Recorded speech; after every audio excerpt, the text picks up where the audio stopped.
වෙකේෂන් එකට ගෙදර ඇවිල්ලා මම මුලින්ම කරේ මොකද්ද කියලා බලමුද?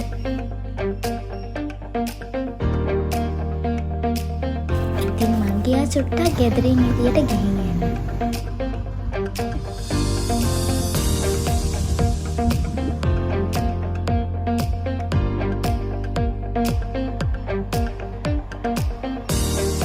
එක්සෑම් දුන්නාට පස්සේ ඉතින් මාසෙකට පස්සේ වගේ තමයි ස්කූටි එක මගේ අතට ගත්තේ.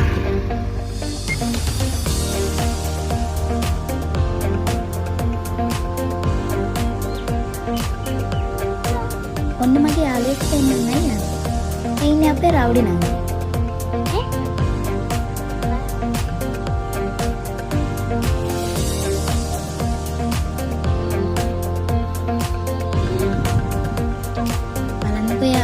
වගේ බලන්න යන්නේ නැති. ඊට පස්සේ මම ආව හොරණට.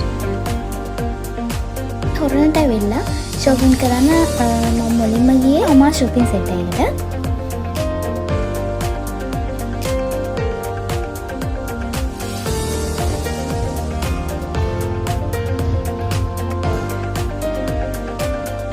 ඊට පස්සේ මම shopping කරන්න ආවා Winmart shopping center එකට.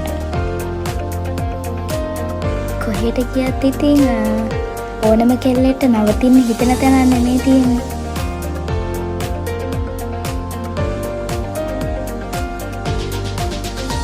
අන්තිමට මම ආවේ CIB shopping center එකට.